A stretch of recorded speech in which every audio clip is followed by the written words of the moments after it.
Customer states they had another contractor on site organizing their system. Not really sure what that means, so I'm here today. Let's see what they're talking about and if we can help them.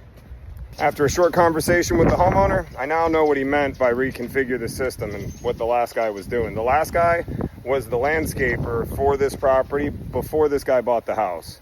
He kept the landscaper when he bought the house because at the time it made sense. Not so much anymore. He has since planted some portocarpus on both sides of his property line, and they haven't been doing very well. And the previous contractor was trying to add sprinkler heads, move them around. I don't know, but the sprinklers are not reaching where they need to go. For instance, this little 2-inch sprinkler head isn't popping up above the 4-inch turf, so we're going to put in a 6-inch head so that will pop up, and those bushes will definitely get watered when that's done.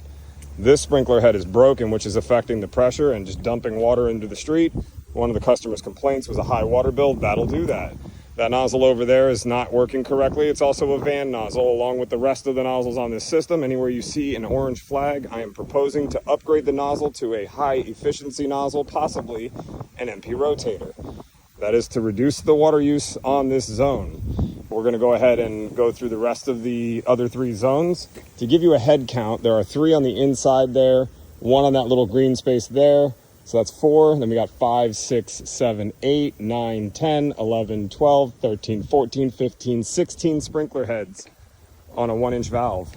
It will work when I have the right nozzles installed and we don't have a broken sprinkler head. All right, let's go take a look at zone 2. Just as I suspected, zone 2 was pretty much working as good as it could considering it's using those adjustable nozzles. We're going to quote to replace all 17 of those adjustable nozzles on zone 2.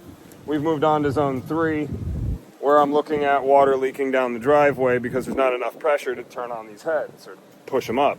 So I'm going to go into the backyard here and see if we can find a broken pipe or several broken heads. I don't know. It's Friday. Let's F around and find out.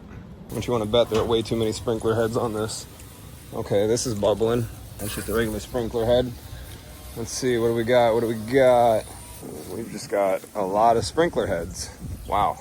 And I want to say that this was also providing the water to these trees as well. I don't know.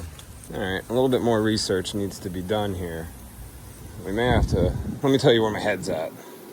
In order to figure this one out, I would start closing nozzles because I'm not immediately seeing a broken pipe that is totally obvious to me. I could also walk the zone lines, however, some of the zone line is underneath this trampoline here, so that's not possible. I don't see anything under there that looks like a big leak. Like I said, I'm willing to bet there are way too many sprinkler heads on this zone, and it just can't handle it. And that would explain why these trees aren't doing so good. This guy even tried to put in a half circle head, which is something I mentioned to the homeowner when we were doing a walkthrough, is maybe we could focus water directly on these bushes, but and they did that. But you can't do that when the pressure isn't very good. Let me work this one out. You guys are hearing me think.